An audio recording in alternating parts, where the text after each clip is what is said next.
আচ্ছা আপা কেমন আছেন? ভালো আছি। ভালো আছেন? এর আগে তো আপনি বলেছেন যে আপনার শাশুড়ি মারলো বা শেষ পর্যন্ত এতটা সে বেশি অত্যাচার করছে, অত্যাচার সহ না করতে পারে আপনি আপনার বাবার বাড়ি চলে আসলেন। তারপরে কি ঘটেছিল?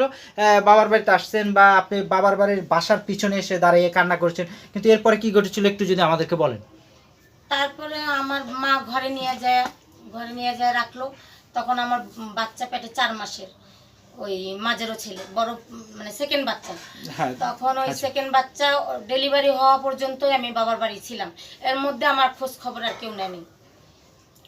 খোঁজ খবর কেউ না নেওয়ার পরে যখন আমার সন্তান হইলো, তখনও মানে রাত 12টার সময় আমার আম্মা এসে আর কি খবর দিয়ে গেল যে বিআইন সাহেব আপনার হলো একটা নাতি হয়েছে।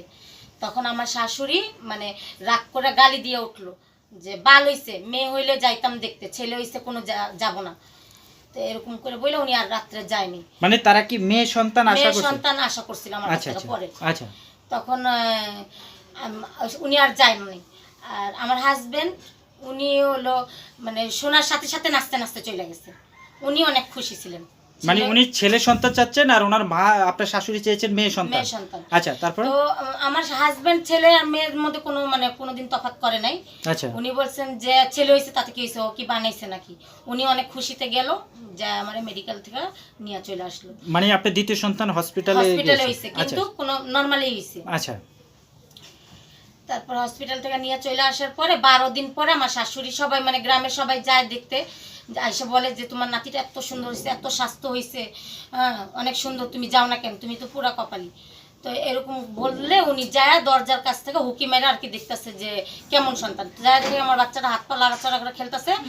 তখন উনি মানে দৌড়ে যায় নাতিটারে কোলে নিচ্ছে। তখন আমি মনে করেন কিছু বলা চাইছি, কিন্তু আমার আম্মা বললো যে কিছু বলিস না, ওদের সন্তান ওরা নেই। তখন আমি মানে পরিপূর্ণভাবে মা হলাম, যে আমি বুঝলাম যে আমি মা হইছি। আমি সন্তান লাড়াচাড়া করে আমি বুঝলাম যে আমি একটা সন্তানের মা হইছি। মানে আপনি তখন বুঝতে পেরেছেন, অনুভব করলাম যে আমি তখন সন্তানের মা হইছি। আচ্ছা তারপর? প্রথম সন্তানের সময় আমি মা হইছি কিনা আমি এটা বুঝতে পারিনি, কারণ তখন আপনার বয়স ছিল অনেক কম বা মানে খুব কম বয়সে বিয়ে হয়েছে, কিন্তু আপনি যে একজন মা সেটা কিন্তু বুঝতে পারেননি। আচ্ছা তারপর উনি আমারে নিয়ে আসলো। নিয়ে আসার পরে একই অবস্থা, যে হলো স্বামী কাজ করে না, শ্বশুর বাড়ি এসে শ্বশুর বাড়ির সমস্ত কাজ করতে হয়, দেওর ননদদের কাজ করতে হয়, ওদের রান্না খাওয়া করতে হয়। করার পরে এর মধ্যে আমার শ্বশুর শাশুড়িরই নিজের জীবনে অনেক অশান্তি। আমার শ্বশুর অন্য অন্য মহিলাদের পিছনে ঘুরতো, আমার শাশুড়ির এইসব অশান্তি ছিল। আর অ্যাকচুয়ালি আমার শাশুড়ি ভালো মনের মানুষ ছিল, এমনি রাগী ছিল, অনেক মারধর করতো। তখন অত্যাচার যখন করছে তখন আমার খারাপ লাগছে অনেক, যে আমার শাশুড়ি আমার বকাবকি করে, কাজ করায়। কিন্তু এখন বর্তমান জীবনে আমি ওনাকে অনেক ধন্যবাদ দিই যে আমাকে এই কাজগুলি শিখাইছে। এখন আমি সেই কাজগুলি করে খাইতে পারতেছি। আচ্ছা, মানে আপনার শ্বশুরও মানে বিভিন্ন মানে ধরনের মহিলাদের সাথে লিপ্ত ছিল, মানে নারীগত নেশা ছিল। আচ্ছা। তখন একদিন আমি আমার মাঝারো ছেলেকে দুধ খাওয়াচ্ছি, তখন আমার শাশুড়ি কে জানি বললো যে আমাদের পিছনের ঘরে আগুন লেগে গেছে। তখন আমার শাশুড়ি দৌড়ে গ্যারেজে চলে গেল। আমাদের রিক্সা ছিল 20টা। উনি গ্যারেজে যাওয়ার পরে ওইখান থেকে মানে আমার শ্বশুরের শার্টের কলার ধরে নিয়ে আসছে। আয়সা মানে ওনারা খুব ঝগড়া করতেছে, কোন মহিলার সাথে ওনাকে নাকি ধরছে। এই নিয়েই সারা রাত ঝগড়া বিভেদ হইতে হইতে এক পর্যায়ে সকালবেলা আমার শ্বশুর ওনাকে মারধর করার পরে উনি মানে দৌড়ে বাইরে চলে যায়, হইলো কেরাসিন তেল কিনা সারা শরীরে ঢেলে নিল। কে? আমার শাশুড়ি ঢাইলা। মানে যখন শুনলো তার জামাই মানে আপনার শ্বশুর অন্য মেয়ের সাথে বা যেটা হোক না কেন নারী সংক্রান্ত বিষয়ে ঝামেলাতে পড়েছে, এটা শুনে তিনি কিন্তু শরীরে কেরাসিন ঢেলে দিয়েছে। হ্যাঁ। তারপর কেরাসিন তেল ঢেলে দেওয়ার পর আমার ছোট দেওয়ার দেখতেছি যে একটা শাড়ি নিয়ে দৌড়ে যাচ্ছে। আমি বললাম কি যে শাড়ি নিয়ে যাচ্ছ কেন? তো হলো কি আমি ভাবলাম যে আমার শ্বশুর মনে মারছে, কাপড় চোপড় ছিঁড়ে গেছে। তো আমিও পিছে পিছে দৌড়ে গেলাম, যা ওনাকে দেখি ড্রেনে অর্ধেক শরীর পড়ে আছে আর অর্ধেক শরীর ড্রেনের উপরে। হ্যাঁ, তখন মানে আমি ওনার ওই কাপড় দিয়ে জাবড়ায় ধরার সাথে সাথে ওনার শরীরের চামড়া সব ছুটে চলে আসছে আমার হাতে। মানে উনি আগুন ধরে গিয়েছে, ওনারা কেউ ধাক্কা মেরে ড্রেনে ফেলাই দিছে। আচ্ছা, এই জন্য উনি নিভে গেছে, কিন্তু সারা শরীরের চামড়া মানে ছুটে ছুটে পড়তেছে। আর আমি ছোট মানুষ, তখন আমার সে বয়সে না, আমি খুব ভয় পাইতেছি, শরীর আমার থর থর কাঁপতেছে।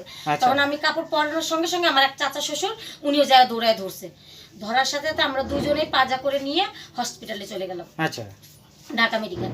আচ্ছা ঢাকা মেডিকেল নিয়ে যাবার ওনারে ভর্তি করালাম, করায় আমার তো ছোট দুটো বাচ্চা, আমি আবার এখান থেকে রিটার্ন আসলাম। আইসা বিকালবেলা রান্না বান্না করে আমি যখন গেলাম হাসপাতালে, তখন আমি ওনাকে চিনতে পারি না, আচ্ছা। চিনতে পারি না, উনি ফুলে গেছে, ফুলে যায় অন্যরকম হয়ে গেছে। মানে ওনার শরীরের কত অংশ পুড়ে গেছে? হ্যাঁ, তখন আমার উনি হাসপাতালে ডাকলো আমার নাম ধরে, শাহনাজ আমি তো অনেক অত্যাচার করছি, তুই আমাকে ক্ষমা করে দিস মা, আর তুই আমাকে বাড়ি নিয়ে চল, আমি বাড়ি যদি না যাই সব এলোমেলো হয়ে যাবে। আসলে শাহনাজ আপু, আপনার শ্বশুর কি আপনার উপরে অত্যাচার করেছিল? শাশুড়ি শাশুড়ি শাশুড়ি অত্যাচার করেছিল? ওই যে কাজ না করলেই হলো অত্যাচার করছে। সেটা তো আপনি এখন স্বীকার করলেন। আপনি সে যদি আপনার উপরে ওই ধরনের অত্যাচার যদি না করতো, তাহলে আপনি এখন কাজ শিখতে পারতেন না, মানে এখন এটা করে মানে খাচ্ছেন। তখন এখন- আমার কাছে অত্যাচার মনে হইছে, এখন বুঝতে পারেন? এখন আমি বুঝতে পারতেছি যে সেটা অত্যাচার ছিল, আচ্ছা, সেটা আমার তারপরে কাজ যখন শেখানো হইছে। যখন হসপিটালে বলছে যে মা তোর উপরে আমি অনেক অত্যাচার করেছি, বা তখন আপনার কেমন লাগছে বিষয়টা শুনে? তখন আমি হেসে দিলাম, হেসে দিয়ে বললাম মা আপনি আমাকে ছোট করেন না, আপনি ভালো হয়ে বাড়ি চলেন। আর মানে মারা যাওয়ার 4 মাস আগে থেকে উনি এত ভালো ব্যবহার করছেন যে আমার পিছনে যে অত্যাচারগুলি করছে সে অত্যাচার আমি ভুলে গেছি। আচ্ছা, সে 4 মাসে ভালোবাসা আমার অত্যাচার ভুলাইয়া দিছে, মানে আচ্ছা। ভালোবাসায় সবকিছু আপনি ভুলে গেছেন। ভুলে হ্যাঁ, গেছেন। আচ্ছা, সব আমি তারপরে? ভুলে গেছি। তারপরে ভুলে যাওয়ার পরে উনি থাকতেই চাচ্ছেন না। উনি কি করলেন, শুধু পায়ের পাতা আর হাতের পাতা ছাড়া পুরো শরীরের মধ্যে ব্যান্ডেজ গেটটা লাগাই দাও, ব্যান্ডেজ। তো উনি ওই অবস্থা হেঁটে চলে আসছে, যেমন সাপোজ একটা মাম্মি হেঁটে যায় না, সেভাবে উনি হেঁটে চলে যাচ্ছে। আচ্ছা আচ্ছা আমি ওনার দিকে তাকায় দেখতেছি যে মানে আমি বইয়ের মধ্যে পড়ছি একটা মাম্মি, সেভাবে উনি চলে যাচ্ছে, আমি ওনার দিকে তাকায় রয়েছি, উনি নেমে যে সিনজিতে উঠে গেছে। মানে উনি যতই অসুস্থ হতে গেলে ওনার মনোবল বা মানসিক যে শক্তিটা এটা অনেক শক্ত ছিল মনে হ্যাঁ, হচ্ছে। উনি চইলা সিএনজিতে উঠে আমাকে বললো কি যে তোমাকে না আমি 70 টাকা দিয়েছিলাম, সে পুরার আগে দিয়েছে কিন্তু তার মনে আছে, মানে আচ্ছা। 70 টাকা দিছি, সে 70 টাকা আমাকে দাও, আমি বেবি ট্যাক্সি ভাড়া করে যাবো, তখন বেবি ট্যাক্সি ছিল। আচ্ছা, বেবি ট্যাক্সি। বেবি ট্যাক্সিতে যাবো। আমি কইছি মা তুমি বাসায় চলো, আমি বাসায় যাইয়া দিব। বাসায় বেবি ট্যাক্সি ওয়ালাকে বলতেছে ওকে আসা লাগবে না, ওই মাওরার বাচ্চা, ওকে আসা লাগবে না, তুমি চলো। বাস উনি আগে চলে আসছে, আমি পরের বেবি ট্যাক্সিতে চলে আসলাম। আইসা উনি 7 দিন বাঁচলো, 7 দিন পরে। আচ্ছা, যখন আপনার শাশুড়ি মারা যাওয়ার পরে আপনার ভিতরের অনুভূতিটা কিরকম কাজ করেছে? আপনাকে অনেক সময় অত্যাচার করেছে, আবার অনেক সময় ভালোবাসা দিয়েছে, তখন আপনার মনে হলো কি, তখনই আমার ভিতরে মনে হলো যে আমার সংসারটা এলোমেলো হয়ে গেল। সে যতই অত্যাচারী ছিল, যাই ছিল, কিন্তু আমারে মানে গুটায় রাখতো আমাকে, আমার বাহিরের লোক কেউ কিছু বলতে পারতো না, উনি যা বলার তাই বলতো। মানে একজন সন্তানকে মা যেভাবে আগলে রাখতে হয়, মানে সবকিছুই করেছে উনি। করছেন, কিন্তু উনি আর কি বাইরের কাউকে আমার অত্যাচার করতে দিত না, কাউকে বলতে দিত না কিছু। কিংবা আমি গোসলখানা রান্নাঘরে কোনো কাজ করতে গেলে সবাইকে সরিয়ে দিত, আমার বউ কাজ করবে, সরো তোমরা। মানে আপনার প্রাধান্যটা সে সব সময় দিত। হ্যাঁ। আচ্ছা, তারপরে যে শাশুড়ি মারা যাওয়ার পরে এই সংসারের যত দায়বদ্ধ সব আমার ঘাড়ে চলে আসলো। তারপরে আমার শ্বশুর উৎপাত শুরু করলো, সে বিয়ে করবে। আর আমার শাশুড়ি 4টা ছেলে, একটা মেয়ে রেখে মারা গেছে, মেয়ে আর একটা ছেলে একদম ছোট, তাদেরকে আমি ভরণ পোষণ করে মানুষ করছি। আর ওই ভরণ পোষণ করে মানুষ করলাম, তখন সে 1 বছর আমার হাজবেন্ড এত ভালো হয়ে গেল যে কিছু বলার না, উনি কাজকর্ম করে, এই ভাই বোনকে পালন পোষণ করে, মানে দায়িত্ব সে নিয়ে নিয়েছে আর কি, মানে যখন তার মা মারা গিয়েছে। হ্যাঁ। আচ্ছা, নিয়ে নেওয়ার পরে সে মানে তখন আমার জীবনটা লিপ্ত হয়ে গেলো দেওয়ার ননদকে পালার, আর আমার ওই 2টি সন্তানকে পালার। আচ্ছা, আর অন্য কোনো কাজ নেই আমার। আচ্ছা, তারপরে? আর আমার স্বামী আবার একটু আমেরিকে লিপ্ত ছিল। আচ্ছা, যাই হোক, সেই রাজনীতির সাথে জড়িত। উনি অনেক সময় বাসা থাকতো না, 4 মাস 5 মাস পালায় থাকতো বাইরে। কারণ কি? বাইরে ওই যে মানে শেখ হাসিনা মানে রাজনীতির প্রেক্ষাপটের জন্য। আচ্ছা আচ্ছা, খালেদা জিয়া আসলে এর মধ্যে উনি আচ্ছা, পালাতক থাকতো। ওদিকে আমরা যাচ্ছি না। হ্যাঁ, আচ্ছা, তারপরে? পালাতক থাকতো, তাই আমার এই মানে সংসার দেখতে হতো।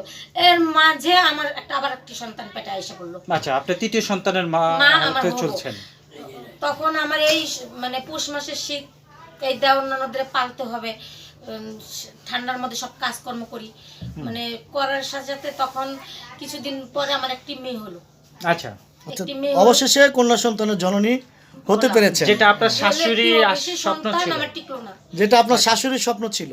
সেটা আমার শাশুড়ির স্বপ্ন ছিল, আমার শাশুড়ি দেখে যেতে পারলো না। আচ্ছা আচ্ছা, কিন্তু আমি স্বামীর অত্যাচারিত যে লাস্ট যেদিন উনি আসলেন, উনি আসার পরে মানে পোলাও মাংস রান্না করলাম, পুরো ফ্যামিলিকে খেতে দিলাম। উনি তখনও একটা মেয়েকে নিয়ে মানে যে কোনো জায়গায় রাখছে আমার নাম করে ফ্যামিলিতে। আচ্ছা আচ্ছা সেই ফ্যামিলিও সাপোর্ট করতেছে। আমি এই কথা বলার সাথে সাথে উনি একটা লাথি আমার কোমরে মেরে দিলেন। মানে আপনার জামাই? হ্যাঁ, 8 মাস তখন আমার সন্তান পেটে, 8 আচ্ছা, মাসে। 8 মাসের সন্তানে আপনি গর্ভবতী, এর ভিতরে আপনার জামাই আপনার গায়ে হাত তুললো, মানে লাথি দিল? কোমরে লাথি দিল। আচ্ছা। লাথি দেওয়ার পরে আচ্ছা আমার মনে করেন ব্যথা উঠে গেল, সঙ্গে সঙ্গে আমি ডেলিভারির মানে প্রস্তুতিতে চলে আসলাম। আচ্ছা আচ্ছা আচ্ছা আচ্ছা। তারপর এখন যে ডাক্তারের কাছে আমারে নিল, সে ডাক্তারকে মানে যে ধরনের আমাকে বলবে ডাক্তারকে যা, সে অনুযায়ী আমাকে সুই ইঞ্জেকশন দিবে, সে ধরনের যা বলছে উনি সেই অনুযায়ী দিছে। আমার ব্যথা আরো বেড়ে গেল। কিন্তু উনি যদি ব্যথা কমানোর কিংবা স্যালাইন দিয়ে আমার যদি থাম্ব করতো, তাহলে হয়তো আমার ওই সন্তানটা বাঁচত। আচ্ছা, তারপরে আমাকে ওনারা মানে 11 দিন পর্যন্ত আমি এই শীত পৌষ মাসের শীতে আমি কষ্ট পেলাম। তখন আমার শ্বশুর আয়সা সবাই বলে শ্বশুরের কাছে ক্ষমা চাও, সবার কাছে ক্ষমা চাও, হয়তো কোনো ভুল ত্রুটি আছে তোমার, এইভাবে সব মুরব্বীদের কাছে ক্ষমা চাওয়া হইতে লাগলো। আমার শ্বশুর করলো কি যে ও একটা কালো মানুষ, আরও চেহারা মেহারা কালো হয়ে গেছে, আর ঘরে থেকে বের করে শিগগিরি হাসপাতালে নিয়ে চলো। তখন আমার আজিমপুর ম্যাটনিক হাসপাতালে নিয়ে যাওয়া হলো। নিয়ে যাওয়ার পরে ওইখানে আমাকে দাঁড়া করে রাখলো। ও জায়গায় আমি একটা সিজারের রুগী দেখলাম, নিজে স্বয়ং সিজার করতেছে। আমি দেখে আমি অনেক ভয় পেয়েছি। আচ্ছা, অনেক ভয় পায়া আমি মানে পুরো হাসপাতালে ব্লিচিং পাউডার ছিটানো, আমি বাংলা কাপড় পরা, আমি একদম দৌড় দিলাম ছুটতে ছুটতে, আমি এখানে থাকবো না, এরা আমাকে কেটে ছিঁড়ে ফেলবে আমাকে। ও দৌড়ে এসে ওই বেবি ট্যাক্সি আমার স্বামী চালাইতো, বেবি ট্যাক্সির এখানে এসে ওনাকে আমি পাঞ্জা করে ধরলাম, আমাকে বাড়ি নিয়ে চলো, আমি এখানে 1 মিনিটও থাকবো না। এখানে হলো অনেক অবস্থা খারাপ। উনি সারা রাস্তা গাড়িতে আমার গালাগালি করতে করতে আসলো। এখানে হাসপাতালে ভালো চিকিৎসা হইতো, এটা ওইটা বলতে বলতে গালাগালি করতে করতে নিয়ে আসলো। আর আমার মনে হচ্ছে কি যে আমার বেবি ট্যাক্সিতে আমার ডেলিভারি হয়ে যাবে। বাসায় আইসা আমি 1 পাও হইলেও ভিতরে ঢুকতে পারলাম না, 1 পাও বাহিরে, 1 পাও আমার ঘরে। আমার সন্তান হয়ে গেল নিজে নিজে। আচ্ছা আচ্ছা। হয়ে যাওয়ার পরে কন্যা সন্তান হলো। ওই বাচ্চাটা আমার পইরা যায় গেছে যে নিজে নিজে, সেখানেও আঘাত পেয়েছে। 8 মাসের যে লাথি মারছে সেখানেও আঘাত পেয়েছে, প্লাস হইলো বাচ্চা ঠান্ডাও লেগেছিল। আচ্ছা আচ্ছা। 6 দিনের দিন সে বাচ্চা মারা গেল শিশু হাসপাতালে। আচ্ছা, এত জল্পনা এত কল্পনার পরে একটি কন্যা সন্তানের জননী হতে পেরেও তাকে আপনি ধরে রাখতে পারলেন না, না, তখনকার অনুভূতিটা আপনার কিরকম ছিল? সেই দিনকার কথা আমার মনে পড়লে আজও আমার স্বামীকে ঘৃণা করি আমি। আমার স্বামীর জন্য আমার এই সন্তানটা মারা গেল। তারপরে যায় স্বামী তো ওই যে শুরু হলো তার মেয়ের লিপ্ত। আচ্ছা। তারপরে একের পর একের মেয়ের পিছনে ঘুরে, খালি মানুষের কাছে শুনি যে ওইখানে মেয়ে নিয়ে রাখে, ওই ক্লাবে রাখে, এটা করে ওইটা করে, খালি শুনি, কিন্তু আমি চোখে দেখি না। দূরে যাই ঠিকই, কিন্তু ধরতে পারি না। আচ্ছা। তারপরে 3 বছর পরে আমার বাবা মা, আমার শ্বশুর, আমার দ্বিতীয় শাশুড়ি, এরা সবাই প্রেশার দিল। প্রেশার দেওয়ার পরে যে আরেকটি সন্তান না হয়তো মেয়ে হবে। আচ্ছা, সম্মানিত দর্শক শ্রোতা, আপনারা শুনলেন হ্যাঁ এই বোনটি কিভাবে তৃতীয় সন্তানের মা হয়েছেন বা কি দুর্ঘটনাতে তার তৃতীয় সন্তানটিকে তিনি ধরে রাখতে পারেননি। আমরা শুনবো তারপরে কি ঘটেছিল তার জীবনে। দর্শক ভালো থাকুন, সুস্থ থাকুন, আল্লাহ হাফেজ, আসসালামু আলাইকুম।